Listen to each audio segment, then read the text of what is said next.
Udah ada 10 orang. Kita mulai ya Ibu ya.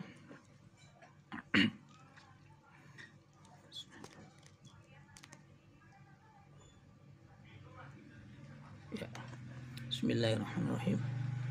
Assalamualaikum warahmatullahi wabarakatuh. Inna hamdalillah nahmanu nastaghfiruh wa na'udzubillahi min syururi anfusina wa min sayyiati a'malina may yahdihillahu fala mudhillalah wa may yudlil fala hadiyalah. Asyhadu an la ilaha illallah asyhadu anna Muhammadan abduhu rasuluh la nabiyya ba'da alladzi khalaqal mauta wal hayata liyabluwakum ayyukum ahsanu amalan wa huwal azizul ghafur. Allahumma shalli ala Muhammad wa ali Muhammad wa shallaita ala Ibrahim wa ala ali Ibrahim fil alamin innaka Hamidum Majid. Pertama dan utama mari kita panjatkan puji dan syukur kepada Allah Subhanahu wa taala yang mana pada hari ini telah berubah penanggalan Hijriah yang tadinya tahun 1443 baru kemarin kita rayakan, kita syukuri di hari raya hari tahun baru Islam pada tahun ini tahun 1444 Hijriah. Salam salawat kita sampaikan kepada uswatun hasanah kita, qudwatun hasanah kita, Nabi Muhammad SAW. Semoga tercurah kepada Rasulullah, keluarga, sahabat, para tabi'in dan tabi'in, dan insyaallah kita yang istiqomah di jalan Allah Subhanahu wa taala. Alhamdulillah pada hari ini kesekian kalinya kami dari keluarga besar dosen dan karyawan Universitas Bina Nusantara Jakarta istiqomah dengan doa Bapak dan Ibu semuanya, kita dapat melanjutkan tahap dakwah kita melalui Zoom ini. Dan juga pada hari ini alhamdulillah sudah hadir Ustadz kita, Ustadz Haji Syahroni Madani LC. Kemudian hari ini adalah bulan Muharram. Mungkin kalau kita bisa pooling ya, mungkin kita nggak hafal nih Ustadz tanggal berapa Muharram nih ya. Bahkan tahun-tahun Islam sebagian besar kita nggak terlalu hafal atau salah gitu ya. Nah mungkin nanti saya akan juga tanya tanggal berapa nih sekarang ini Muharramnya nih. Ya kalau saya lihat dari kalender sekarang tanggal 20 Muharram 1444 Hijriah atau tepatnya di tanggal Masehi 18 Agustus 2022. Begitu juga kita baru kemarin merayakan 17 Agustus 2022 yang ke-77. Kalau kita kalau kita lihat di tanggalan Islam, ternyata tanggal 17 Agustus 2022 dan itu sama juga dengan tanggal 9 Ramadan 1364 Hijriah. Jadi kita bersyukur pada Allah SWT, inilah hari kemerdekaan kita berdasarkan penanggalan Hijriah. Kan memang ini beda beberapa bulan ya. Sekarang tanggal 18 Agustus atau kita ambil mundur 17 Agustus 2022 misalnya. Kemudian kita lihat lagi kalender kita, ternyata kita merdeka hari ini tanggal 18 Agustus yang kalau kita konversikan dengan tanggal lainnya kita merdeka tanggal 9 Ramadan 1364 Hijriah. Nah, untuk itu marilah kita awali pertemuan kita ini dengan baca basmalah dan dilanjutkan dengan Al-Fatihah. Bismillahirrahmanirrahim. Auzubillahi minasyaitonirrajim. Bismillahirrahmanirrahim. Alhamdulillahirabbil alamin. Arrahmanirrahim. Maliki yaumiddin. Iyyaka na'budu wa iyyaka nasta'in. Ihdinas siratal mustaqim. Siratal ladzina an'amta 'alaihim ghairil maghdubi 'alaihim waladdallin. Amin. Sebelum Ustadz menyampaikan kajiannya, saya akan bacakan beberapa biodata yang saya terima dari panitia. Sebelum itu saya moderator, saya Adi Fadli Farul. Saya juga dosen di BINUS. Kemudian biodata Ustadz Haji Syahroni Mardani, nama lengkapnya Haji atau Ustadz Haji Syahroni Mardani LC, kelahiran Depok 14 November 1971, istri 1, anaknya 4, Alamat rumah Jalan Kemang Utara 9, Bangka, Jakarta Selatan. Pendidikan Ustadz Sahroni tahun 1990 sampai 91, IAIN atau UIN sekarang, jurusan perbandingan mazhab dan hukum. Kemudian dilanjutkan pada tahun 1991 sampai 1994 di Lipia, Jakarta. Kemudian tahun 1994 sampai tahun 2002 melanjutkan di Universitas Al-Azhar, Kairo, jurusan Usuluddin Hadis. Dan beberapa kegiatan yang sudah dilakukan dalam dakwah. Yang pertama adalah mengisi kajian di KPK, di Dirjen Pajak, Bank Indonesia, BSI, Bank Mandiri, Kementerian Kelautan Perikanan, PLN, Telkom, XL, Indosat, dan lain-lain. Demikianlah biodata singkat dari Ustadz Sahroni Madani. Yang sekarang kita akan mulai kajian kita adalah mengenai apa makna, ada apa sejarah di masa Rasulullah, dan bagaimana dengan kondisi umat Islam sekarang ini. Oleh karena itu, mempersingkat waktu, kami persilakan kepada Ustadz Sahroni Madani LC. Kita akan mempunyai durasi waktu sampai jam 9, mungkin nanti jam 8.30 kita akan stop untuk tanya jawab. Kalau tidak ada, kita lanjutkan lagi untuk mengambil ibroh dan menutup kegiatan ini. Untuk itu mari kita awali dengan baca basmalah. Bismillahirrahmanirrahim. Untuk itu kepada Ustadz Sahroni Madani LC kami silakan, dan Bapak Ibu silakan nanti menyimaknya dan memberikan pertanyaan yang selalu kita jadikan patokan untuk tahun Hijriah. Pada Ustadz kami silakan. Baik, bismillahirrahmanirrahim. Mohon izin. Assalamualaikum warahmatullahi wabarakatuh. Waalaikumsalam. Waalaikumsalam warahmatullahi wabarakatuh. Alhamdulillah, wassalatu wassalamu ala rasulillah wa ala alihi wa sahbihi wa sallim ajmain, amma ba'du. Qala Allah Ta'ala fil Qur'anil Karim, a'udzu billahi minasyaitonir rajim. Bismillahirrahmanirrahim. Wa qalu subhanaka la ilma lana illa ma 'allamtana innaka antal alimul hakim. Shadaqallahul azim. Yang saya hormati dan yang saya muliakan Bapak Ibu sekalian, keluarga besar BINUS, baik karyawan, dosen, dan semua yang hadir di malam hari ini. Mudah-mudahan Bapak Ibu sekalian senantiasa dirahmati Allah Subhanahu wa taala. Penuh keberkahan, kita berada di bulan yang mulia, bulan Muharram, satu di antara bulan-bulan yang diagungkan oleh Allah Subhanahu wa taala. Hadirin sekalian, bahkan kita berada juga di malam yang mulia, ini malam Jumat ya. Karena tadi pas maghrib udah masuk malam Jumat, Sayyidul Ayyam, hari yang paling mulia gitu.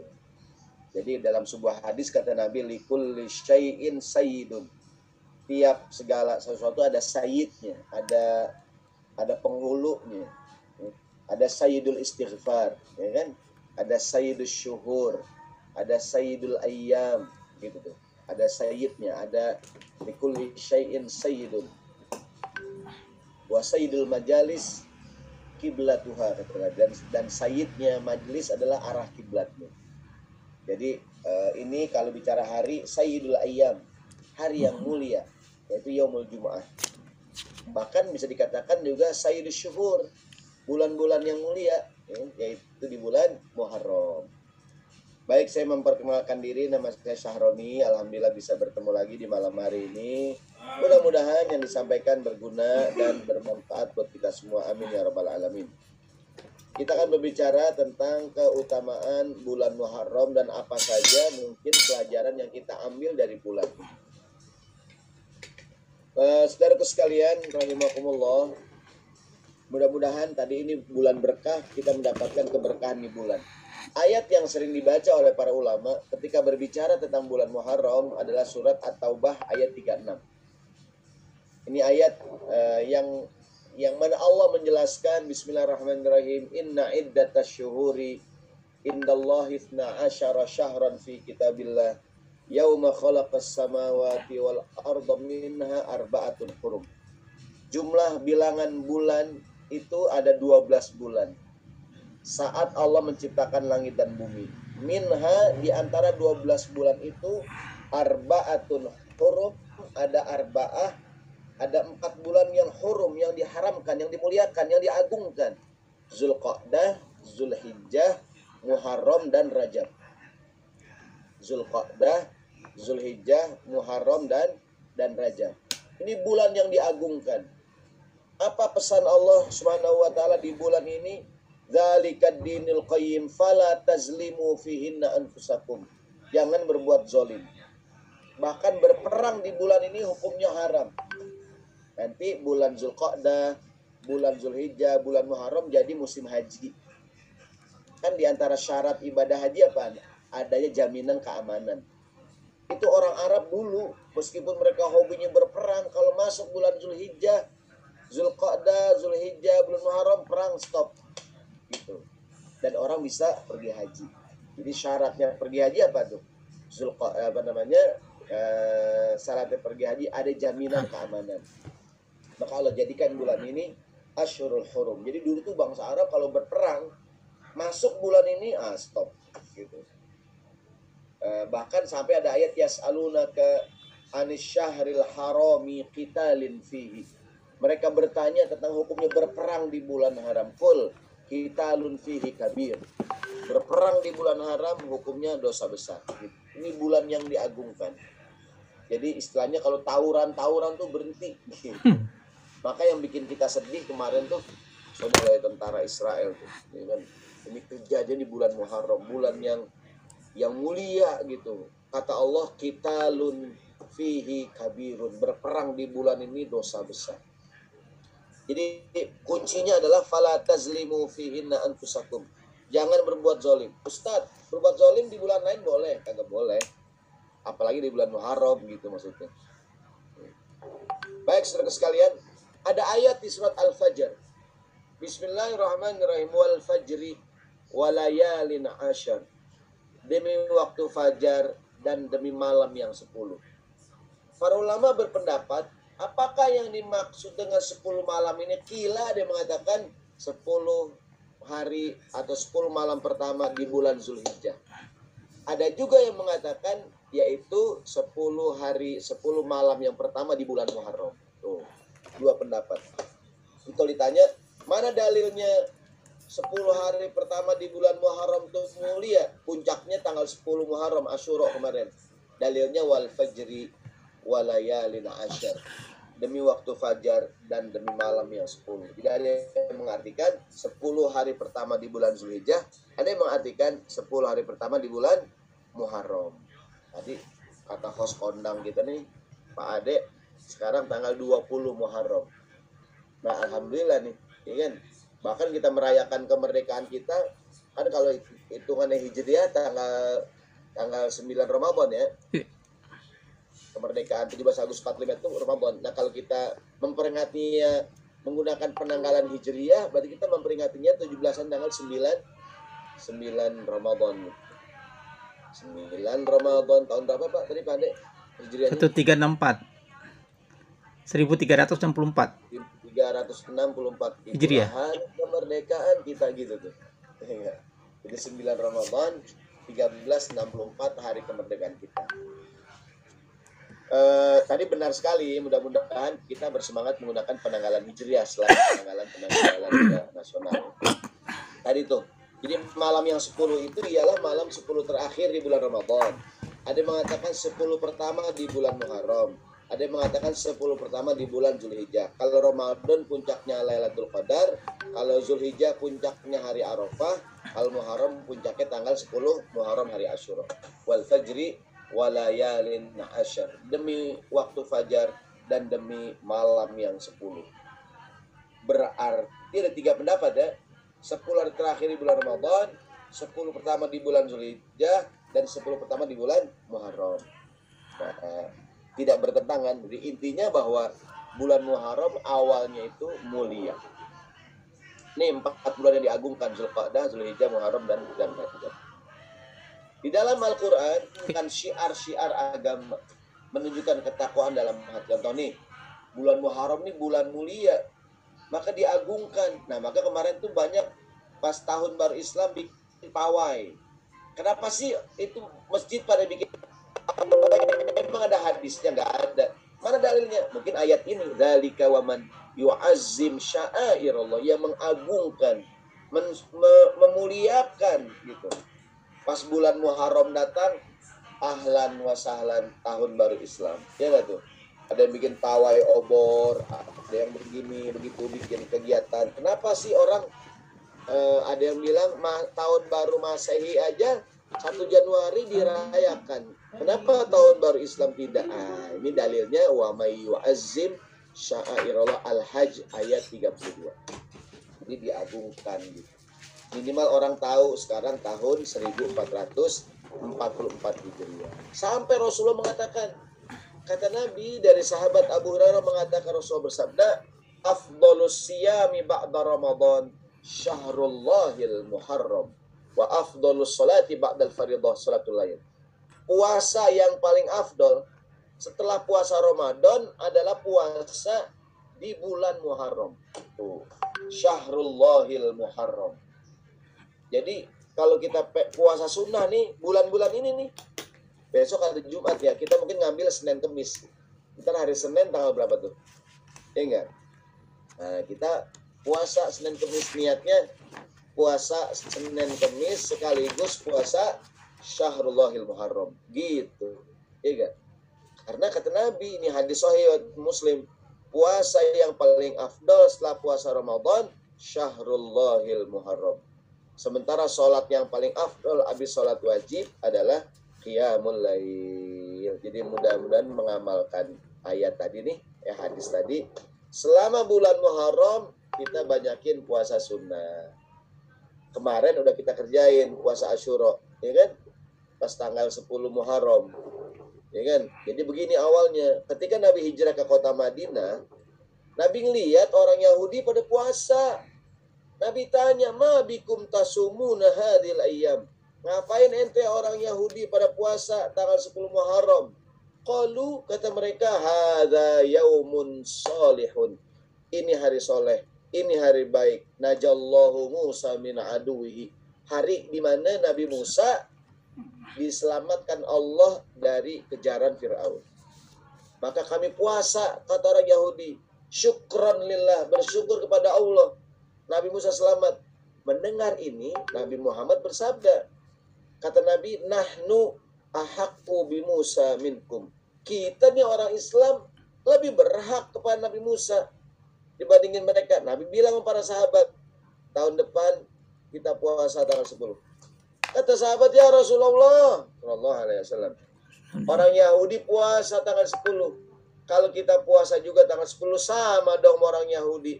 Qala, kata Nabi, beliau katakan, kalau kita panjang umur, tahun depan kita puasa tanggal 9. Gitu. Yang orang bilang sunnah cita-cita ya. Kalau tanggal 10 Asyura, tanggal 9 Tasu'ah. Ini asal muasal puasa Asyura. Asyura kalimat asyarah 10 ya. 9 tis'atun Tasu'ah. Gitu. Ini yang saya bilang tadi. Kenapa puasa tanggal 9, Ustaz? Yang saya bilang tadi, begitu Rasulullah SAW ngelihat orang Yahudi pada puasa, sahabat ya Rasulullah SAW, hadza yaumun tu'azzimuhul yahudun nas. Ini hari yang diagungkan sama orang Yahudi, diagungkan oleh umat Nasrani. Kok kita puasa juga, kata Nabi, idza kana al-amul muqbil, kalau tahun depan panjang umur kita puasa tanggal 9. Gitu. Nah, ini asal muasal puasa tanggal 9 Muharram. Nah, saudaraku sekalian rahimakumullah, sampai sini kita ngomongin dulu apa pelajaran yang kita ambil dari cerita tadi. Begitu sahabat bilang, ya Rasulullah, kalau kita puasa sama dong, kan disuruh beda. Nah, pelajaran yang pertama adalah semangat berbeda dengan umat yang lain, agar umat Islam memiliki identitas yang jelas. Ini jangan salah paham, pengertian semangat berbeda artinya punya ciri khas. Contoh nih, kalau orang Nasrani sholatnya pakai lonceng, teng. Kalau kita ke Eropa tuh, saya pernah ke Jerman tuh, Kalau jam-jam waktu ibadah di mana-mana lonceng tuh, teng teng, semua gereja. Sama kalau orang Islam azan, kan ada yang protes orang Islam azan berisik. Orang Nasrani juga sama di negara-negara Eropa. Kalau jam waktu ibadah tuh lonceng bunyi di mana-mana, teng teng teng gitu. Nah kalau orang Islam azan gitu. Jadi kalau azan kedengaran emang azan manggil orang sembahyang gitu. Ini kita kalau ke Istiqlal sampingnya gereja katedral sama juga.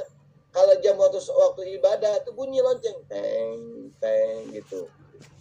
Karena orang Nasrani manggilnya pakai lonceng, orang Islam pakai azan, orang Yahudi pakai trompet gitu. Jadi masing-masing punya identitas gitu.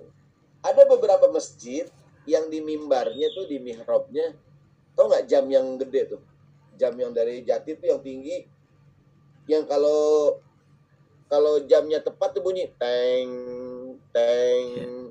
Itu beberapa jamaah protes tuh, ini kayak gereja katanya gitu tuh. Nah maka sebagai masjid itu jam dimatiin loncengnya. Jadi pas bunyi cuma klek klek klek klek klek klek. Karena sebagian jamaah kadang merasa nggak nyaman maksudnya ini kan masjid gitu. Kok bunyi lonceng teng teng teng, apalagi masjid yang gede, jam yang gedenya ada 3 biji kadang-kadang tuh teng teng nah gitu. Nah kan beberapa masjid suaranya dimatiin. Saya tidak bicara masalah halal haram ya, saya cuma bicara betapa orang tuh harusnya punya identitas. Kampus BINUS punya identitas. Kampus BINUS mahasiswa jaketnya warna apa Pak? Marun, merah marun. Merah marun. Yeah. Mungkin kampus UIN warna hijau, kampus UI warna kuning, Trisakti warna biru, gitu ya. Kenapa warnanya beda-beda? Tiap kampus punya identitas. Kenapa kita nggak sama? Oh enggak dong, kita nih BINUS jas alma maternya merah marun, gitu.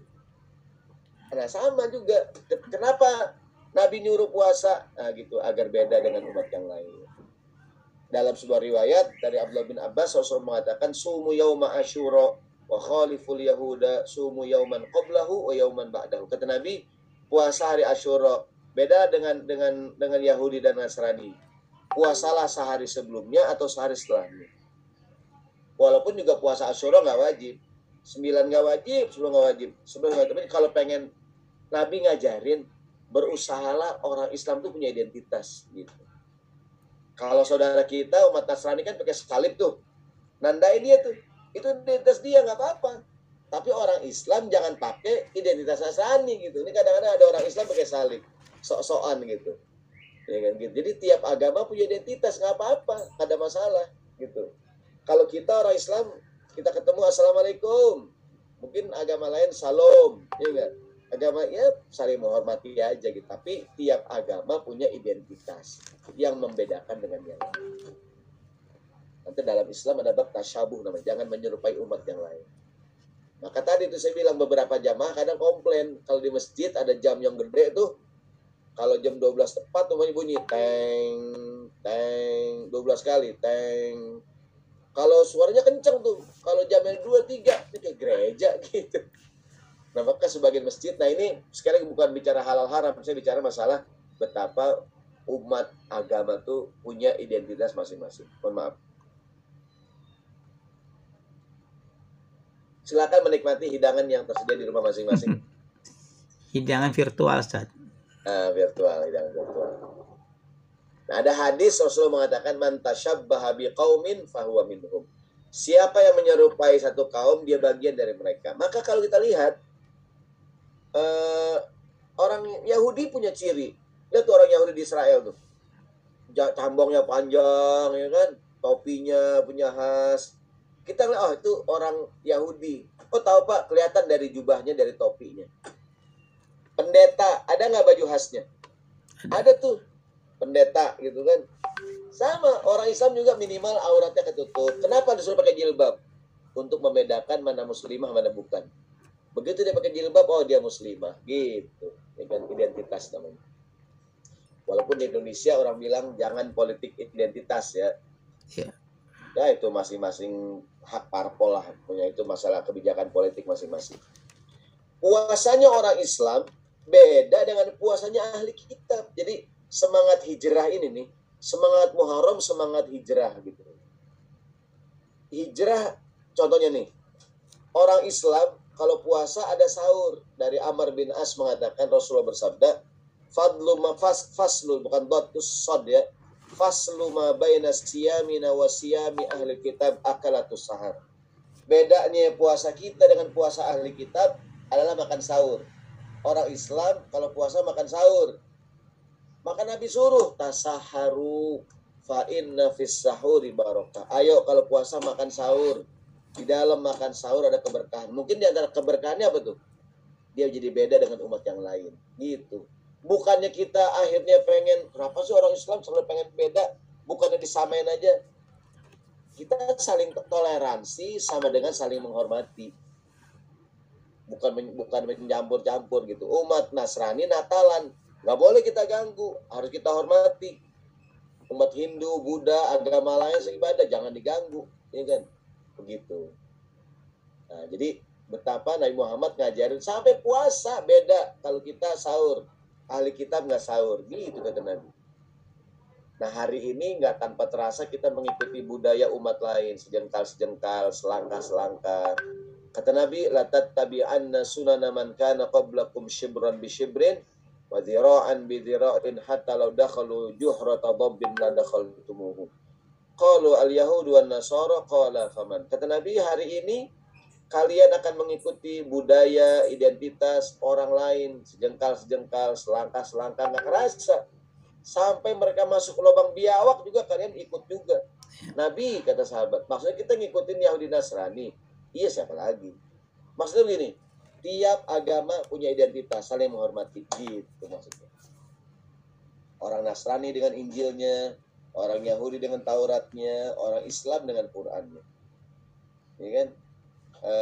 Saling menghormati aja gitu. Ini kan semangat 77 tahun merdeka, ya kan? Pulih lebih cepat, bagaimana tuh? Bangkit lebih kuat, ya enggak? Nah, saling menghormati, saling menghargai. Saudaraku sekalian yang dirahmati Allah Subhanahu wa taala. Mengecat rambut contohnya. Jadi waktu itu Nabi Muhammad melihat ayahnya Abu Bakar. Ayahnya Abu Bakar rambutnya putih semua. Putih, kata Nabi, kas-sahabah. Rambut kamu kayak awan, kata Nabi. Abu Quhafah, bapaknya Abu Bakar. Nabi suruh, semirlah rambutmu. Tapi jangan pakai warna hitam. Kalau warna hitam takut dianggap menipu. Sangkanya 17 padahal 70 gitu. Ingat. Sangkanya 27 padahal 72 gitu. Sangkanya 25 padahal 52 gitu. Kenapa Nabi suruh menyemir rambut? Jadi menyemir rambut itu sunnah Nabi. Kata Nabi, innal yahuda wan nasara la yasbaghun fakhalifuhum. Zaman Nabi, Yahudi, Nasrani tidak mengecat rambutnya, kalian cat rambut. Itu kata Nabi. Kenapa sih sampai begini? Tadi itu semangat hijrah tuh, semangat perubahan, memiliki identitas. Gitu. Nah, Ustadz, saya pergi ke Eropa. Orang Eropa memilah-milah sampah, Pak Ustadz. Sampah basah, sampah kering, sampah yang bisa di-recycle, sampah yang ini, sampah yang daur ulang. Kok kita ngikutin itu mah nggak apa-apa. Kata Nabi, kebaikan itu, hikmah itu milik umat Islam. Di mana aja ada kita ambil. Gitu. Kita bukan niru-niru itu Ustadz. Kita nih umat Islam di Indonesia niru-niru. Sekarang sampah dipilah-pilah. Ini sampah yang kimia, ini sampah yang organik, sampah yang gitu. Itu mah nggak apa-apa niru itu. Contohnya kalau kita ke negara Jepang, orang Jepang terkenal tertib katanya, antri, ya kan? Bapak pulang dari Jepang, bapak bilang, ayo anak-anak sekarang kita antri kayak di Jepang. Ya Allah, Pak Guru ngikutin orang yang non Muslim. Itu mah nggak apa-apa, gitu. Itu kebaikan, gitu. Kebaikan. Jadi bukannya kita menyerupai mereka, nggak apa-apa. Contohnya lagi, saya mohon maaf, saya kemarin sempat 2 kali ke Amerika tuh, bulan Desember saya ke Amerika. Sama kemarin Idul Fitri saya halal di kedutaan besar Indonesia di DC. 2 kali kunjungan ke Amerika saya mendapatkan hal yang menurut saya kecil tapi kemudian keren. Apa itu? Membukakan pintu bagi orang lain. Orang Amerika itu punya kebiasaan, kalau dia buka pintu, di belakang ada orang, dipegangin tuh pintunya. Dia buka pintu nih, saya buka pintu. Di belakang ada orang, itu pintu dipegangin. Sampai orang di belakangnya masuk semua, udah baru tutup, dilepas sama dia. Kalau kita kan masuk aja, udah pintu ntar dikerek, tutup lagi. Ini enggak. Kalau di belakang ada orang, gitu tuh. Saya berkali-kali tuh pernah waktu itu foto di depan gedung kongres ya. Nah, karena kita kan berdua sama teman gitu. Itu orang Amerika berkali menawarkan, kamu mau saya fotoin, kamu mau saya fotoin, gitu tuh. Saya nggak minta, mereka tuh itu menurut saya baik tuh. Kalau kita kan ya jarang lah gitu orang menawarkan. Itu tadi, maksud saya itu kebaikan, boleh kita contoh yang baik-baik gitu. Kalau banyak loh, kalau kita ke Saudi Arabia contohnya, orang Saudi punya kebiasaan menjamu tamu. Kalau kita ke Maroko tuh, orang Maroko tuh kalau menjamu tamu luar biasa tuh.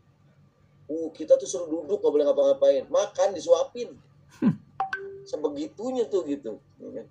Nah jadi kalau apalagi dari itu sih negara Islam ya, dan negara yang non Muslim kalau baik kita ambil. Kata Nabi, al-hikmatu dhalatul mu'min haitsu wajadaha fahuwa ahaqqu biha.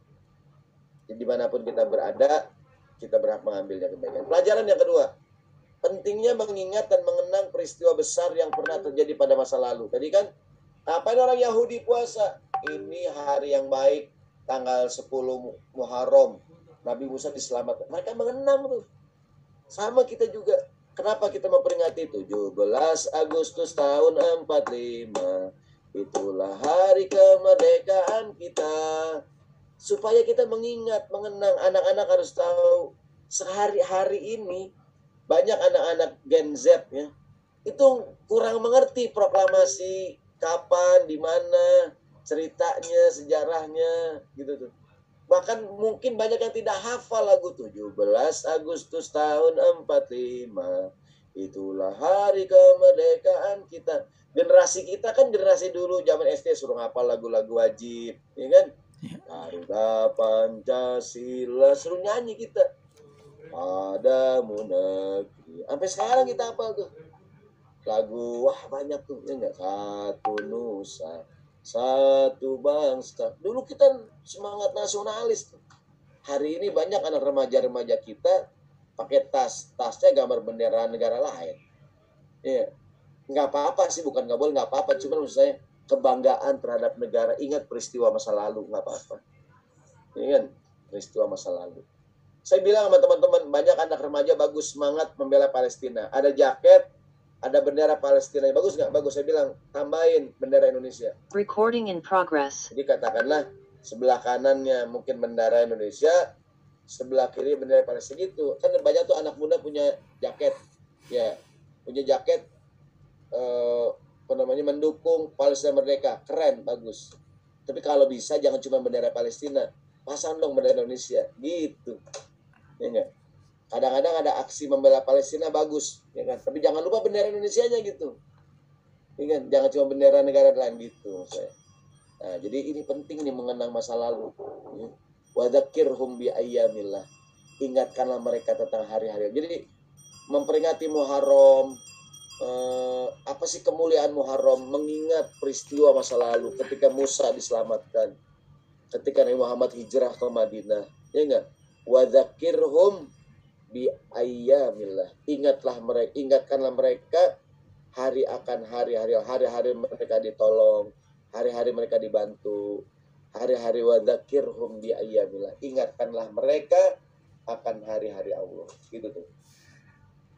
Kenapa kita? Ini ayat jadi dalil juga. Ustaz, peringatan Maulid Nabi. Mana dalilnya? Ini wa dzakirhum bi ayyamillah. Ingatkanlah mereka akan hari-hari di mana Nabi Muhammad dilahirkan, Indonesia merdeka, Nabi Muhammad hijrah, Nabi Musa. Kita perlu tuh mengingatkan. Banyak orang yang lupa kacang, lupakan kulitnya. Diingetin tuh, kamu tuh dulu susah. Kamu kan sekarang sukses, banyak yang membantu, banyak yang nolong, gitu tuh. Wa dzakirhum bi ayyamillah. Jadi memperingati Muharram itu memperingati hari-hari di mana Allah menolong kita, menolong para nabi, menolong para rasul, menolong orang-orang yang beriman, menolong Indonesia bulan Ramadan, ya enggak? Kemerdekaan. Maka tuh di teks pembukaan undang-undang dengan berkat rahmat Tuhan yang Maha Esa dan didorong oleh keinginan yang luhur. Begitu tuh. Awalnya ini kemerdekaan dari mana kita dapatkan? Berkat rahmat Allah, pertolongan Allah gitu. Ya enggak? Gitu. Wa dzakirhum bi ayyamillah. Orang perlu diingatkan. Yang sekarang kaya, sukses, kadang suka lupa tuh. Kamu tuh dulu siapa?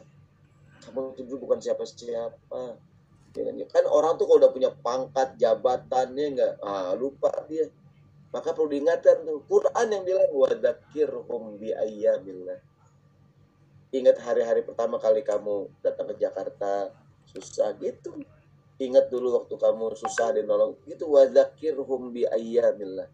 Manusia pelupa dan perlu diingatkan. Watil kal ayyamu nudawiluha bainan nas. Hari ini digilirkan. Inilah kira-kira kita mengenang Muharram ya.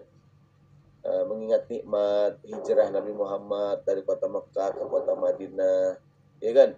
Peristiwa hijrah, Allah menolong nabinya, ya kan? Di Gua Tsur, ya kan? Allah mengingatkan penduduk Madinah tentang nikmat persatuan, nikmat ukhuwah. Nikmat ada dua, nikmat lahir, nikmat batin. Dalam Al-Quran Allah berfirman, wa asbagha alaikum ni'amahu zahiratan wa batinah. Aku berikan padamu nikmat lahir batin. Nikmat lahir sama dengan punya harta, punya rumah, fasilitas hidup, pasangan hidup tuh nikmat lahir. Ada yang kedua namanya nikmat batin. Apa tuh? Ketenangan, kebahagiaan, keberkahan, ampunan Allah, bisa ibadah, gitu tuh. Ini mudah-mudahan kita mendapatkan dua nikmat ini. Nikmat lahir batin. Aslinya zohir ya. Kita orang Indonesia sering melafazkan zo dengan lam. Aslinya sholat zuhur, kita bilang sholat lohor, ya kan? Maka Islam sama dengan isya subuh, L-nya lohor, A-nya asar, M-nya maghrib. Pas banget lagi tuh. Dengan orang Arab nggak tahu tuh. Orang Arab nggak tahu. Yang tahu kita. Kenapa kita melafazkan zo dengan L? Aslinya zohir batin, jadi lahir batin. Gitu, ya kan? Dan saudara sekalian, jadi semangat Muharram, semangat hijrah, semangat perubahan. Jangan terjebak pada model lama dan tidak berani mengambil model yang baru. Semangat Muharram, semangat hijrah. Al-harokah, barokah, bergerak itu berkah dan berubah itu baik. Semangat Muharram, semangat bergerak, semangat berubah gitu. Kita baru selesai keluar dari pandemi COVID-19. Bangkit lebih cepat, pulih lebih kuat. Pulih lebih kuat, bangkit lebih pulih lebih cepat, bangkit lebih kuat, gitu tuh. Jadi semuanya berubah. Saya yakin juga Bapak Ibu sekalian mengajar di kampus metodenya berubah ya. Ustadz, mahasiswa zaman sekarang sama zaman dulu beda. Kalau zaman dulu mahasiswa ya udah sekarang mahasiswa kritis-kritis, ya nggak tuh? Ya kan? Dulu kan S1 aja bertahun-tahun tuh. Dulu ngambil gelar S1, BA ya, Dr. Andes ya. S1 tuh SH apalah istilahnya gelarnya kan. Kadang-kadang ada mahasiswa 7 tahun baru S1, 8 tahun baru kelar S1. Sekarang 4 tahun kelar. Oh, sekarang mahasiswa belajar. Kalau dulu kan ya gitulah, belajar juga ya. Baik, kita kembali. Jadi semangat perubahan nih. Jadi apa sih memaknai Muharram itu? Muharram itu berubah. Al-muhafazah 'alal qadimi sholih wal akhdhu bil jadidil aslah. Mempertahankan yang lama yang masih bagus, berani mengambil yang baru yang lebih baik. Dulu orang jualan pisang goreng, pisang rebus. Sekarang pisang apa? Pisang nugget, pisang coklat, pisang keju, pisang pasir, pisang kipas. Pisang aja berubah. Ya, bisnis yang paling keren di Indonesia bisnis kuliner. Kenapa? Paling kreatif. Dulu orang jualan cilok, aci dicolok. Cireng, aci digoreng. Sekarang apa? Cilung, aci digulung. Cilor, aci pakai telur. Iya, cimol. Oh, teknologi aci berkembang bapak-bapak. Jadi maksud saya Muharram itu semangat perubahan. Harus ada perubahan. Jangan takut untuk berubah. Berubah. Ya kayak saya nih kadang-kadang mengajar kita semua ya. Saya ngajar di masjid, kadang-kadang pakai peci hitam, kadang-kadang pakai peci putih gitu. Ya kan? Jadi berubah gitu. Ya kan? Ini kalau pakai peci berubah. Kalau ceramah begini nih kita kan. Kalau mau sembahyang naikin dikit, ya kan? Buat sujud ya kan? Kalau gini lagi puyeng nih, undangan cancel gara-gara Covid 2 tahun nih enggak. Pakai peci aja berubah, ya enggak tuh? Berubah.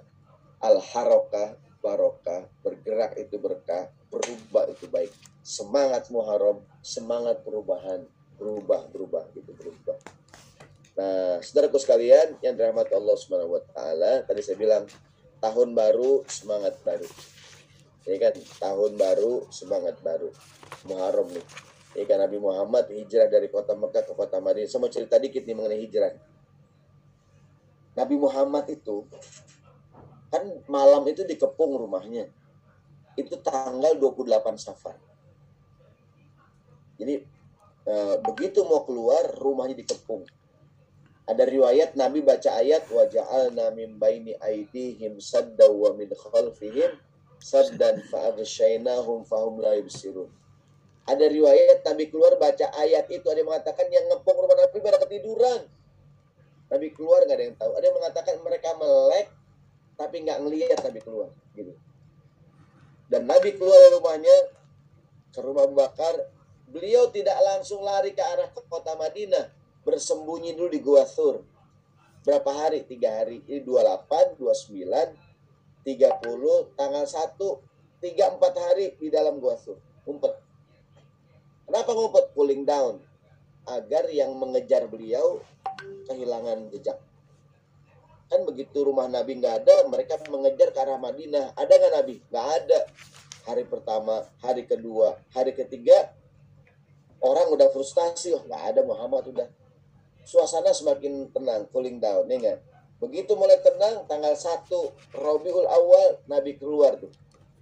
Kan bulan Islam, Muharram, Safar, Rabiul Awal, Rabiul Akhir, Jumadil Awal, Jumadil Akhir, Rajab, Sya'ban, Ramadan, Syawal, Zulqa'dah, Zulhijjah. 12 bulan. Nah, jadi nama-nama ini bulan udah ada. Jadi bukannya Islam yang bikin nama bulan Muharram, Safar, Rabiul Awal. Itu udah ada di zaman dulu. Bulan-bulan. Nah, ketika hijrah ke Madinah, tanggal 1 Hijriah itu, tahun 1 Hijriah ditandai dengan hijrah Nabi ke kota Madinah. Gitu. Jadi tanggal 28 Safar keluar dari rumahnya, 28, 30, tanggal 1 sampai di ngumpet di Gua Hiro, di Gua Thur, maaf. Tanggal 1 Rabiul Awal keluar dari Gua Thur, berangkat menuju kota Madinah. Nggak langsung ke kota dulu namanya Yathrib, mampir dulu di Kuba. Hari ini dari Madinah ke Kuba kira-kira kalau naik bis 20 menit lah, 15 menit. Dekat aja gitu. Di tanggal 1 Rabiul Awal, tanggal 8 sampai di Kuba. Tanggal 8, 9, 10, 11, 12. Tanggal 12 baru ke Yathrib. Ustadz Nabi ngapain di Kuba lama banget? Membangun masjid. Namanya Masjid Kuba. Kalau kita umroh tuh, ya enggak? Dia tempat ziarah apa? Masjid Kuba. Dekat Madinah. Semoga yang belum umroh bisa umroh, yang belum haji bisa haji. Amin. Saya punya tetangga tuh, dia ahli ibadah. Punya duit berapa aja buat umroh. 1 juta buat umroh, 50.000 buat umroh, 100.000 buat umroh. Ternyata istrinya namanya umroh. Dia punya uang berapa aja buat umroh. Ya, ternyata istrinya namanya umroh. Nah, saya ulangi. Jadi kita habis ini tanya jawab dulu. Jadi tanggal 8 berangkat dari kota ya, 8, 9, 10, 11, 12 dari Yathrib, dari Kuba ke Yathrib dekat aja. Kuba ke Madinah di tanggal 12 Rabiul Awal sampai di Madinah. Nah, peristiwa ini menjadi penanda tahun 1 Hijriah. Ada qasidah yang menggambarkan kegembiraan para sahabat di kota Madinah pas Nabi datang. Tola'al badru alaina min faniyatil wada. Jadi nama kampung tempat tempat Nabi datang namanya Saniyatil Wada. Beliau datang dari arah kampung yang namanya Saniyatil Wada. Tala'al badru alaina min Saniyatil Wada. Itu Saniyatil Wada nama kampung tempat Nabi datang. Wajabas syukru alaina mada'a lillahi da. Sampai di kota Madinah, Nabi ngapain? Langsung membangun masjid, namanya Masjid Nabawi. Berarti masjid yang pertama bukan Masjid Nabawi, Masjid Kuba. Ada ayat di Quran, inna awwala baitin inna awwala masjid yang pertama dibangun, ya kan, itu di Kuba gitu. Dan Nabi biasa ntar udah hijrah ke Madinah sering ke Kuba tiap hari Sabtu. Maka kalau sekarang kita ke Kuba hari Sabtu nih, lebih ramai dibanding hari yang. Kenapa? Orang Madinah juga banyak yang ziarah hari Sabtu. Ngikutin Nabi, kebiasaannya berangkat ke Kuba pada hari Sabtu. Ini cerita singkat peristiwa hijrah beliau. Nah, ntar ada cerita tuh sedikit kita main. Atau kita serahkan dulu kepada host kita, Pak Ade. Ya. Sekarang 8.30, mungkin ada kita buka sesi tanya jawab. Berarti kita sambung lagi. Assalamualaikum warahmatullahi wabarakatuh. Silakan Pak Ade. Ya, baik. Sesuai dengan tausiahnya, kita akan buka pertanyaan untuk Bapak dan Ibu. Alhamdulillah pada waktu ini jam 20.30 sudah hadir 20 orang di Zoom kita. Dan saya buka untuk pertanyaan yang pertama dengan 3 orang penanya. Silakan Bapak dan Ibu. Mungkin dari saya dulu. Bagaimana Ustaz kalau kita merayakan ulang tahun kita sendiri ya? Apakah itu sebagai suatu kesyirikan atau yang seperti kita lihat ya, ulang tahun dirayain gitu ya. Padahal yang tadi saya katakan wazakirhum bi ayyamillah. Ingatlah hari-hari Allah. Mungkin hari-hari Allah itu hari lahir kita. Itu dari saya untuk satu pertanyaan. Silakan Bapak dan Ibu yang mau bertanya. Kita buka untuk 3 orang bertanya. Nanti bisa langsung dijawab, Ustaz. Silakan. Baik, bismillahirrahmanirrahim. Jadi mensyukuri hari kelahiran itu boleh-boleh saja. Mungkin saya lebih menggunakan kalimat mensyukuri bukan merayakan, karena kesannya kalau merayakan gembira. Apalagi gitu ya, kesannya potong happy birthday to you, ditiup gitu kan, zaman corona lagi penyebaran virus. Jadi pertama mensyukuri hari kelahiran pertama Indonesia kan merdeka, kita syukuri. Ini kan. Kenapa orang bikin acara maulid? Boleh-boleh aja.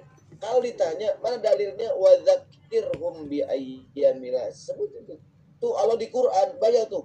Wadzkuru ni'matallahi alaikum idz kuntum a'daan fa'allafa baina qulubikum. Wadzkuru ni'matallahi alaikum. Tuh banyak tuh kalimat wadzkuru, ingatlah. Wadzkuru idz antum qalilan fakatsarakum. Ingatlah ketika kamu sedikit aku bikin banyak. Wadzkuru, banyak tuh, ingatlah gitu tuh. Allah suruh ngingetin hari kesenangan, hari kebangkitan, dan hari kesulitan, ya kan? Wadzkuru ni'matallahi alaikum, banyak tuh suruh nyebut, diantaranya hari lahir. Nah, yang penting kontennya. Hari ini kita merayakan hari kelahiran kita. Apa kontennya? Berdoa kepada Allah semoga sisa umur yang ada digunakan dengan baik. Kita masak, makan bersama dengan keluarga. Bagus nggak? Bagus. Berbagi dengan orang yang kesulitan, bagus. Mungkin kontennya gitu. Kecuali memperingati hari ulang tahun, joget-joget sampai tengah malam, ya gak? Pesta, mabok. Nah ini yang nggak boleh. Kontennya. Jadi gini, saya punya cerita. Ada seorang kawan jadi bupati di pesisir. Ada budaya para nelayan mensyukuri nikmat laut. Dia bersyukur kepada laut yang selama ini menghidupi mereka. Jadi mereka tuh budayanya makan, bikin nasi tumpeng, bikin ayam bakar, bikin segala macam lah ya. Di pinggir pantai didoain, kemudian dilarung ke laut itu makanan. Gitu kan? Nah, kemudian datanglah seorang bupati, dia ngerti agama. Kemudian dia berpikir, tradisi ini baik. Apa yang baik? Tradisi mensyukuri nikmat Allah. Baik nggak? Baik. Cuman kontennya, apa yang dia lakukan? Tetap masyarakat masak, bikin nasi tumpeng, bikin ini, doa bersama. Habis itu ngapain? Yang dimasak dimakan bareng-bareng. Yang dilarung ke laut apaan? Benih ikan, anak penyu. Gitu tuh. Jadi masyarakat tetap melepas gitu. Daripada dia berkata, oh ini syirik nih. Masyarakat ini syirik, jangan ada lagi nih kegiatan ini. Ini kan kearifan lokal, iya kan bagus orang mensyukuri hasil laut, mensyukuri hasil petani panen. Cuman mungkin karena mereka keterbatasan ilmu, kontennya begini. Nah, tugas kita memperbaiki konten gitu. Budaya bersyukur tuh bagus, mensyukuri hasil laut, mensyukuri. Cuman orang dulu kan gitu percaya kepada animisme dinamisme kan, dengan puasa laut, puasa gunung, ya nggak tuh, supaya gunung nggak meletus, kasih pala kebo gitu kan. Doa bersama tuh bagus, makan bersama tuh bagus. Nah, tinggal tadi itu kontennya diperbaiki. Tetap mereka ngelepas ke laut, yang dilepas bukan sesajen, apaan, anak penyu gitu tuh di penangkaran, ya kan, benih-benih lobster gitu tuh, ya kan. Jadi dikembangkan di ini penangkaran, udah nih dilepas di laut gitu. Jadi anak-anak ikan tuh jadi gitu, ya kan. Kayak kita nih ada danau, pesta danau. Selama ini danau ikannya banyak, ya kan. Dulu kan orang begitu, bikin nasi tumpeng ini dilarung. Itu kan sayang-sayang. Doa bersama, makanan didoain dimakan, yang dilepas apa tuh? Benih ikan, benih udang di danau tuh kan. Di danaunya itu yang ikan yang udah besar-besar kita ambilin, yang kecil dilepas gitu.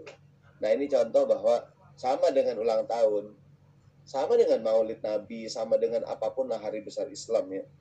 Itu kan hanya momen saja, momen orang mungkin ya momen berkumpul mendengarkan nasihat. Nah, tinggal kontennya. Maulid Nabi nih bagus, ya kan, di sini ceramah agama. Ya kalau bisa jangan malam-malam. Jangan habis jam 1 kemalaman, ya jam 10 tutup dah gitu, ya enggak. Jangan bermewah-mewahan. Nggak usah pakai kembang api, sayang duitnya. Ya enggak. Dibilangin dengan cara yang baik, pelan-pelan gitu. Kalau bisa jangan nutup jalanan, orang ribet. Maulid Nabi bagus, jangan di jalanan, di masjid. Kalau gede di lapangan. Ya, jangan nutup jalanan karena mengganggu orang. Betul nggak tuh? Nah, semangatnya nih tinggal kita tinggal diarahkan doang. Mungkin begitu kali, di kepanjangan jadi ngomong. Iya. Mungkin juga termasuk tahlil saat ya, kalau ada orang. Ya, tahlil itu kan wajib. Tahlil kan mengucapkan la ilaha illallah. Orang meninggal dunia, didatengin, seneng nggak? Seneng. Kita datengin, doa bersama. Cuman kalau bisa jangan repotin tuan rumah. Kita yang datang kan takziah, dia ngasih uang, bawain makanan. Ntar yang dimakan oleh orang yang hadir, yang kita bawa. Gitu. Beliin roti, beliin mie instan, beliin minuman, air mineral. Ingat, dia kalaupun menghidangkan makanan, dari mana makan? Dari kita yang ngasih, gitu. Kan Nabi yang nyuruh. Kata Nabi kepada, kata Nabi, isna'u li ali Ja'farin ta'aman fa innahum atahum ma yushghilun. Kata Nabi, Ja'far meninggal, keluarganya lagi repot, kata Nabi, bikin makanan, anterin keluarganya Ja'far makanan. Dia sedang mendapatkan sunnahnya. Kalau ada orang yang kena musibah, kita masak, antar tetangga. Kita kan repot masak, kita ngasih mentahnya doang. Itu kenapa kita kalau takziah ngasih uang tuh. Uang yang kita kasih semoga berguna oleh sahibul musibah, buat nguburin, buat ini. Mungkin banyak tamu yang datang, dia mau beli makan. Dari mana duitnya? Dari kita yang ngasih. Begitu kira-kira. Alam besar. Ya, silakan yang lain. Ini menarik nih kalau kita lihat fenomena di zaman sekarang. Ada hal yang mungkin ada orang bilang ini nggak boleh, itu nggak boleh. Mungkin bisa juga ditanyakan kepada Ustadz Sahroni. Silakan Bapak Ibu. Ya Pak, izin bertanya Tat. Ya, dengan siapa? Maaf. Armanto Pak Ustadz. Armanto Wijaksono. Ya, silakan Pak. Iya, begini Pak Ustadz. Ini kan kebetulan ya, ini kan tahun baru Islam ini kan bertepatan dengan juga bulan kemerdekaan kita, ya, bangsa ini gitu ya. Nah, kalau menurut Pak Ustadz ya, ini kalau sebenarnya kalau dari konsep Islam itu kemerdekaan tuh bagaimana sih Pak Ustadz kaitan dengan hijrah? terutama dari konsep pribadi ya gitu ya. Soalnya ada teman saya mengatakan ya mungkin hanya sepatah gitu kan, mana ada konsep merdeka gitu kan kalau di mata Allah udah cuma dua, kamu tuh hamba atau orang merdeka. Ya nggak mungkin kita merdeka karena mata kita adalah hamba, jadi nggak ada tuh merdeka. Ini jadi ini ada benarnya, tapi kok kayaknya ada yang kurang ya, ini ada yang salah gitu. Ya. Mau penjelasannya Pak Ustadz, terima kasih. Assalamualaikum. Silakan Pak Ustadz.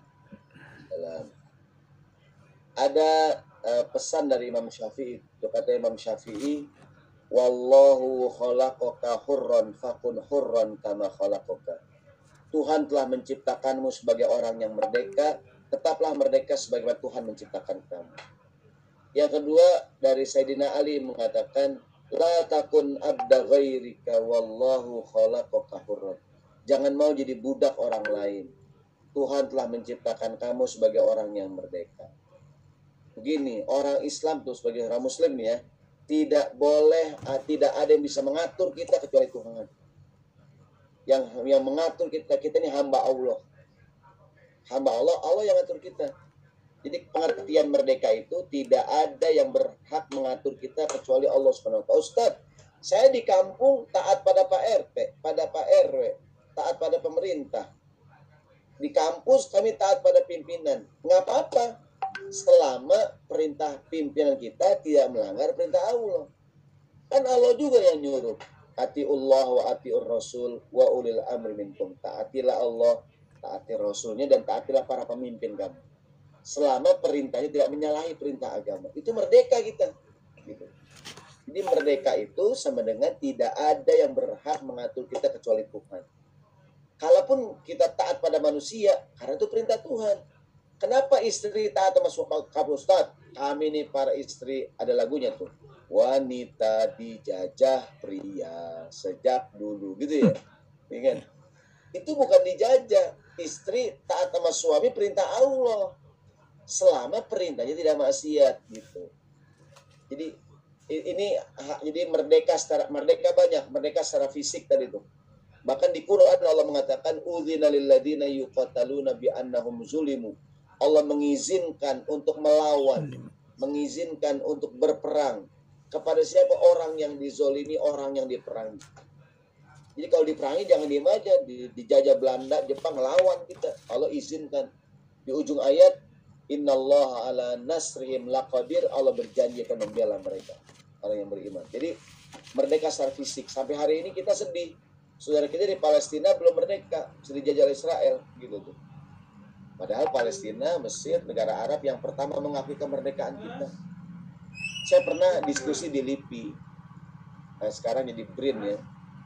Itu dengan Pak Firman, beliau ketua Departemen Politik di LIPI waktu itu.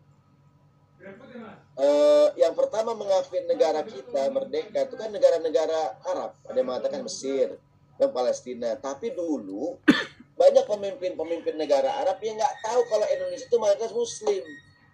Maka ada usulan agar Bung Karno menambahkan di depan namanya nama yang ada Islamnya. Sejak saat itu Bung Karno menambahkan kalimat Ahmad, Insinyur Ahmad Soekarno. Gitu. Agar orang tahu oh yang merdeka ini negara Islam gitu. Kan Ahmad nama lain Nabi Muhammad, betul gak? Pak Soeharto pergi haji tahun 91 bersama Ibu Tin 1991. Pulang haji, saya baca betul itu Pak Harto dapat surat dari King Fahad, dari Raja Fahad saat itu. Agar Pak Harto menambahkan namanya di depan dengan nama Ahmad atau Muhammad. Lalu Pak Harto mengambil nama Muhammad Soeharto. Haji Muhammad Soeharto, singkat Hamas ya. Haji Muhammad Soeharto gitu tuh. Agar gitu tuh. Jadi memohonkan nama gitu. Jadi pertama tadi saya ulangi bahwa kembali ke pertanyaan tadi tidak mengapa gitu. Tadi apa deh mengenai jadi lupa saya. Jadi kemerdekaan tadi.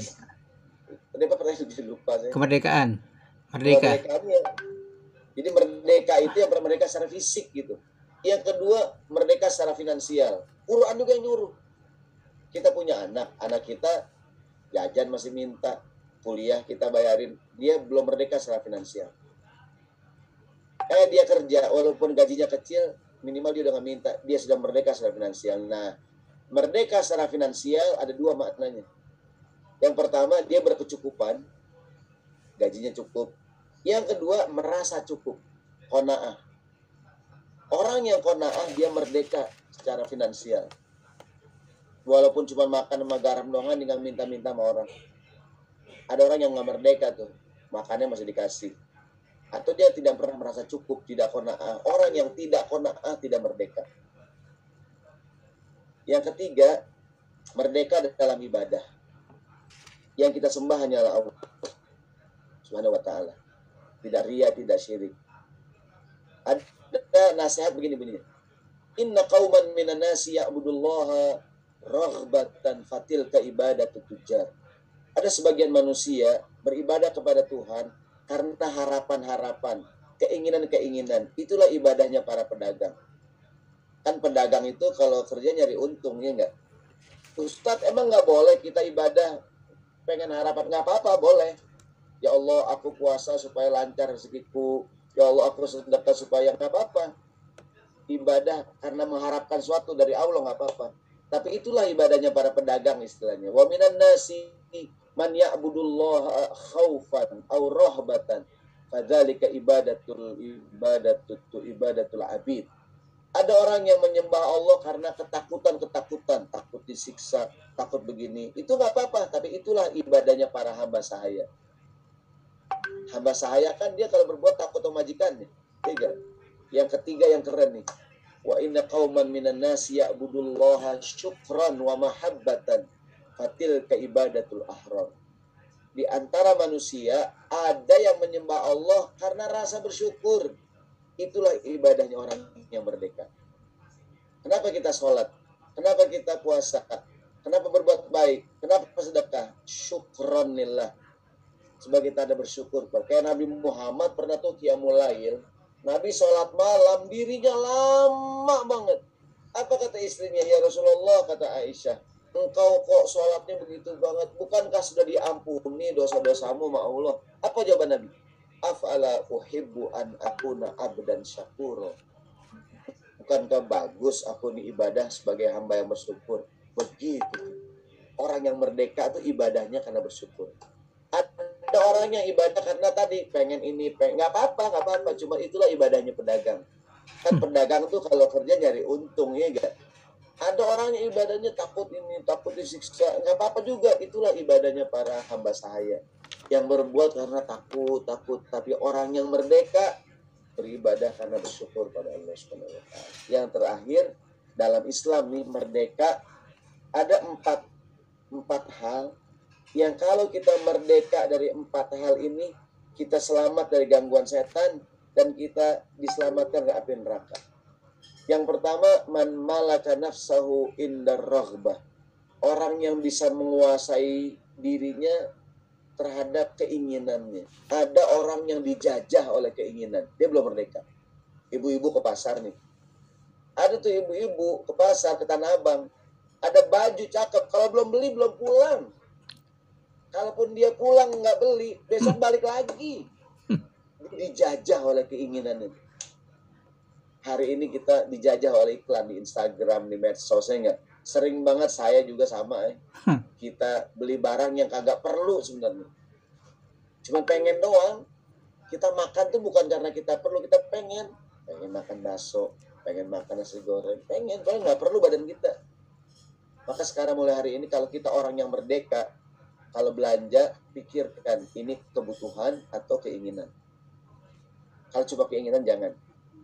Kita dijajah oleh keinginan. Dijajah oleh iklan, oleh budaya konsumtif, ya. Oleh gitu tuh. Ya kan? Luar biasa. Yang kedua, man malaka nafsahu indar rahbah. Orang yang bisa menguasai dirinya saat berhadapan dengan ketakutan. Ada orang dijajah oleh ketakutan. Mau naik pesawat takut, mau naik kereta takut, mau begini takut, begitu takut. Ada orang mau pipis di rumahnya takut. Di rumahnya sendiri takut. Gara-gara nonton film Pengabdi Setan. Ya enggak? Udah tahu pengecut, nonton film horor. Pipis di rumahnya takut. Ya Allah. Kata istri, "Bang, anterin Bang. Aku mau kamar mandi." Ya Allah, ngapain? Aku atut. Nah, itu dia dijajah oleh rasa takut. Ada cerita nih, Pak. Ada orang dia penakut banget, Pak. Dia di masjid nih. Dia mau pipis di masjid. Pas dia ke kamar mandi masjid, ada yang manggil-manggil. Siapa nih ya? Dia menengok, nggak berani dia. Makin dekat makin jelas. Iya tuh. Ternyata semprotan minyak wangi. Dia mikir, kok bau bunga melati nih. Kayaknya sundel bolong nih. Ternyata semprotan minyak wangi gitu. Gitu. Tidak ketakutan. Malam Jumat lagi ya. Malam Jumat lagi. Overthinking, ya enggak? Ketakutan. Kayak kemarin corona, tentu kan emang musibah, kita takut juga. Cuma kan jangan overthinking. Yang bikin kita sakit kan rasa takut tuh. Ya enggak? Di antaranya ya, semakin takut semakin diteror tuh. Ada ibu-ibu, dia merasa corona, overthinking dia. Pas anaknya pulang, ibunya lagi selimutan. "Kenapa mama? Mama corona, nah." Kan ciri corona itu kalau makan nggak berasa katanya, adem. "Kenapa mama makan adem, nggak ada rasanya?" Ibunya masak mie instan. Anaknya ngecek ke dapur, "Mama, itu bumbunya belum dimasukin." Ternyata bumbunya belum dimasukin. Dia overthinking. Dia dijajah oleh rasa takut tuh. Yang pertama dijajah oleh keinginan, yang kedua belum merdeka, yang ketiga rasa takut, yang ketiga malaka nafsahu inda syahwat. Dia dijajah oleh syahwat. Syahwat seksual, syahwat makan, syahwat jabatan. Syahwat kan banyak. Syahwatul kalam. Ada orang tuh ngomong aja nggak bisa diam. Ada orang tuh pengen berpuasa. Dia duit banyak semua, dia pengen berpuasa gitu. Udah berpuasa setahun, satu periode pengen 2 periode. Udah 2 pengen 3 periode. Itu tuh pengen nggak berhenti gitu. Itu syahwat tuh, syahwat jabatan. Syahwat politik saat kan. Syahwat politik, syahwat apalagi perut. Udah makan, mau makan lagi. Nah, udah punya pasangan, mau berzina, itu syahwat. Nah, yang keempat, man malaka nafsahu indal ghadab. Orang yang bisa merdeka dari emosinya. Ada orang yang dijajah oleh emosinya. Dia kalau marah tidak terkendali. "Kenapa kamu bunuh dia?" "Saya sakit hati." Sakit hati doang kan orang dibunuh. Masya Allah, serem banget ya. Ngeri banget tuh, orang punya senjata, punya pistol, tidak punya kecerdasan emosional gitu. Ya enggak? Kan harusnya orang yang megang itu punya kecerdasan emosional. Ya enggak? Bahaya banget tuh. Ntar bininya masak sayur, kurang asin nih sayur, tembak. Wah, kenapa dia tembak? Sakit hati saya, kurang garam. Nah, ini nih 4 perkara yang kita harus merdeka dari dia. Merdeka dari keinginan-keinginan, rasa takut, syahwat, dan emosi. Ini kira-kira sedikit makna merdeka dalam kacamata Islam. Tidak hanya merdeka secara fisik, merdeka secara finansial. Merdeka finansial tadi saya mengatakan berkecukupan itu merasa cukup. Wa izzuhu istighna'uhu 'anil nas. Harga dirinya terletak pada manakala dia tidak meminta-minta pada orang lain. Dikasih alhamdulillah, minta-minta jangan. Mohon maaf nih Pak Armanto juga panjang ngomongnya. Ada juga nih Ustadz di chatroom. Luar biasa. Bertanya Ibu Hana mungkin ya. Izin bertanya Ustadz, kalau kita mengadakan festival atau sedang mengembangkan tempat wisata, kemudian agar menarik banyak pengunjung, kita buat semacam acara ritual macam-macam. Tapi sebenarnya untuk membuat acaranya lebih menarik saja Ustadz, bukan karena kita percaya animisme dan dinamisme. Bagaimana pandangan Ustadz? Mungkin yang saya garis bawahi ritual ya, ritual apa nih mungkin ya? Bisa dipertajam Bu ya, ritual seperti apa? Silakan Pak Ustadz dijawab. Jadi gini, kan ya namanya kegiatan ada gimmick-gimmicknya ya. Ada itulah sisi entertainmentnya gitu. Kalau itu sebagai sekedar sebuah entertainment ya silakan. Contohnya begini. Orang Betawi itu kalau nikahan bawa roti buaya. Zaman dulu roti buaya itu ada mitos-mitosnya. Bahkan dulu tuh roti buaya itu gede, nggak ada rasanya untuk dipantek di rumah. Makin kemari orang ya Roti buaya cuma sekedar entertainment aja gitu. Gimmick doang kan, gimmick dalam acara pernikahan. Bahkan sekarang roti buayanya ada rasanya, rasa coklat. Dulu kan gede, sekarang roti buaya kecil-kecil. Ada yang kecil banget tuh, kadal tuh, bukan roti buaya ya. Oke, jangan-jangan tuh. Boleh nggak Pak Ustadz? Saya nikah pakai adat, nggak apa-apa. Yang penting tidak ada tadi unsur syirik gitu. Tapi ritual tadi tuh ya buat gimmick doang. Kayak tadi ada bawa roti buaya buat gimmick doang. Kecuali ada unsur syirik. Dia mau ngawinin ada cabai sama bawang ditanam ya gak? Supaya nggak hujan gitu tuh. Kan gitu tuh. Jadi cabai ditancepin gitu kan. Apalagi memintanya bukan kepada Allah, wahai penguasa langit ya. Teng weng puter ya gak? Jangan turun hujan, teng. Nah itu sihir ya gitu. Rambutnya merah, Ustaz. Nah, kalau cuma sekedar gimmick-gimmicknya tadi tuh mungkin di orang tuh dulu kalau kapal laut mau dilepas pakai kendi ya, lepas kendi tuh, gunting pita tuh kan nasi kuning. Dulu tuh nasi tumpeng, nasi kuning kan punya filosofi, ya enggak? Tapi kan sekarangnya hanya sekedar budaya gitu. Mungkin kalau dulu tuh mesti begini, ya enggak? Ya, seperti sekarang ada anak baru pengen belajar jalan, nginjak telur, nginjak tanah, ya sudah budaya saja. Sekedar gimmick budaya tanpa ada unsur keyakinan tertentu gitu. Tapi ketika sudah ada unsur orang sampai kemasukan setan, ya enggak tuh? Kesurupan, bahkan menghadirkan roh-roh arwah, nah itu jangan. Nah, hari ini kan kebanyakan yang terjadi kita, apalagi di pariwisata ya menurut saya sih sudah gimmick aja tuh. Seperti Imlek ya, orang saudara kita yang Chinese ya, itu barongsai ya gimmick aja gitu. Atau mungkin orang Betawi ada apa sih? Ada tadi tuh roti buaya ya kan? Ada macam-macam lah gitu. Itu hanya gini, adat itu bisa kita jadikan sebagai sumber hukum selama tidak bertentangan dengan syariat gitu. Apalagi tadi ditanyakan oleh ibu, ya sekedar menarik perhatian doang, gimmick aja, ya nggak tuh. Kemarin 17 Agustus kan di istana tuh apa gimmicknya tuh, semua pakai baju adat, ya kan? Ya silakan aja gitu. Boleh nggak Ustadz? Saya ya nggak apa-apa, yang penting nutup aurat. Kemarin kan banyak juga ibu-ibu pakai jilbab tapi pakai baju adat, ya nggak tuh? Pakai jilbab, kemudian topinya pakai adat mana, nggak ada masalah. Wallah alam bisawab. Ya nggak boleh tangisan buaya, Ustaz. Ya silakan, ibu masih ada lagi waktu, kita ada 10 menit lagi untuk tanya jawab dengan Ustadz Sahroni.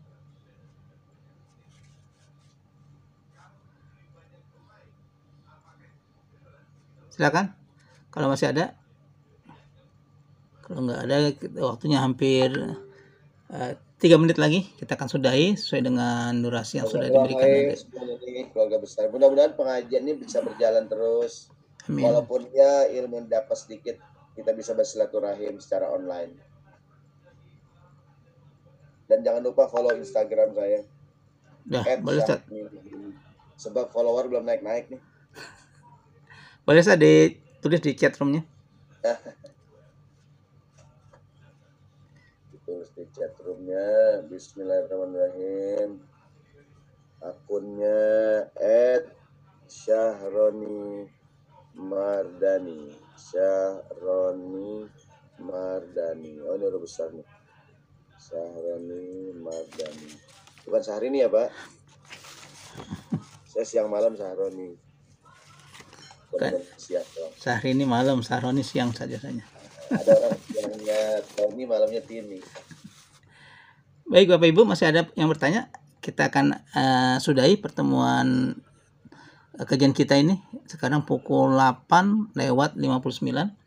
Durasi yang saya dapati, kita akan akhiri pukul 9 malam atau pukul 21. Jadi saya bisa simpulkan, yang pertama adalah bulan Muharram adalah bulan perubahan yang ditandai dengan hijrah Rasul, dan tentunya ketika kita hijrah harus membawa perubahan, sekurang-kurangnya ada perubahan dari kita tahun lalu dengan tahun yang sekarang. Kemudian juga yang tidak kalah pentingnya kita akan ingatkan bahwa secara bulan proklamasi kita tanggal 9 Ramadan tahun 1364 Hijriah. Saya sering ingatkan juga kepada mahasiswa bahwa bulan Ramadan itu adalah bulan berkah yang kita merdeka, yang kalau di bulan Masehi tanggal 17 Agustus. Ini sebagai bentuk peringatan kita yang tadi Ustaz katakan, wazakirhum bi ayyamillah. Kita selalu mengingat hari-hari yang baik dari Allah. Tentunya kemerdekaan itu adalah hari yang baik yang Allah berikan pada kita pada tanggal 9 Ramadan 1364 Hijriah atau jatuh pada tanggal 17 Agustus 1945. Yang kedua, marilah kita ada perubahan diri kita sedikit banyaknya harus kita tingkatkan dari yang tadinya sholat 5 waktu mungkin kita naikkan menjadi sholat sunat, yang tadinya puasanya Ramadan mungkin kita naikkan kepada Senin Kamis atau Yaumil Bid dan sebagainya. Dan tentunya kita harapkan kajian kita ini tidak hanya menjadi bagian dari wawasan, tapi juga ada perubahan diri kita. Kemudian dari saya tidak ada yang bisa saya sampaikan, hanya kesimpulan saja. Kemudian sebagai penutup kepada Ustadz Sahroni Mardani LC untuk kita tutup pengajian kita dengan doa penutup. Mudah-mudahan di hari kemerdekaan kita yang ke-77 ada perubahan ketika kita sudah meyakini diri kita untuk kita berubah. Dan juga marilah kita doakan pada para pendahulu kita, para pejuang-pejuang Islam, pejuang bangsa ini, semoga apa yang diberikan menjadi pegangan hidup kita dan kita akan tetap mempertahankan kemerdekaan kita. Untuk itu kepada Ustadz Haji Sahroni Mardani LC, kami persilakan untuk menutup acara kita dengan berdoa sama-sama. Silakan Ustadz. Baik, mari kita doa bersama, semoga yang disampaikan bermanfaat dan insya Allah tahun ini menjadi lebih baik dibandingkan tahun-tahun yang akan datang. Tahun-tahun yang lalu ya. Al-Fatihah. Auzubillahi Bismillahirrahmanirrahim. Iyyaka na'budu wa iyyaka nasta'in. Astagfirullahaladzim. Alhamdulillahirrahmanirrahim. Allahumma sholli ala Muhammad wa ala ali sayyidina Muhammad. Allahumma anfa'na bima 'allamtana wa 'allimna ma yanfa'una. Rabbana zidna ilma warzuqna fahma. Rabbana ighfir dzunubana wa dzunuba walidina warhamhum kama kana shighara. Da'wana subhanaka Allahumma wa tahiyyatun fiha salam wa akhiru da'wahum anil hamdulillahi rabbil alamin. Demikian, mohon maaf. Sekali lagi terima kasih Pak Ustadz Ade, tadi Pak Armando, terima kasih. Assalamualaikum warahmatullahi wabarakatuh. Waalaikumsalam warahmatullahi Ya, wabarakatuh. terima kasih Bapak dan Ibu. Kita sudah akhiri pertemuan kita ini dan insya Allah setiap hari Kamis ba'da Isya atau jam 7.30 kita akan laksanakan tausiah kita dengan beberapa narasumber yang tentunya menjadi pencerahan kita untuk mengisi-ngisi hari yang lain ketika kita sudah memasuki tahun Hijriah, tahun 1444 Hijriah. Terima kasih. Saya Devadi Farul sebagai moderator. Apabila ada hal yang kurang baik, datangnya dari diri saya sendiri. Apabila ada yang baik, itu adalah dari Allah yang selalu sayang dan cinta dengan kita. Terima kasih Ustadz Sahroni Mardani. Jangan bosan-bosan ketika nanti kita undang kembali untuk mengisi kajian di komunitas dosen dan karyawan BINUS. Terima kasih Bapak dan Ibu. Mohon maaf. Terima kasih dan saya kembalikan kepada Ibu Holly. Mungkin ada pengumuman lain, Bu? Ada Pak Ade. Oh, tidak ada ya. Saya ingatkan setiap hari Kamis kita akan jumpa di Zoom meeting ini untuk memperbaharui iman kita dan meningkatkan ketakwaan kita. Terima kasih Ustadz. Lebih dan kurangnya terima kasih Bapak dan Ibu. Assalamualaikum warahmatullahi wabarakatuh. Kita tutup membaca hamdalah. Alhamdulillah.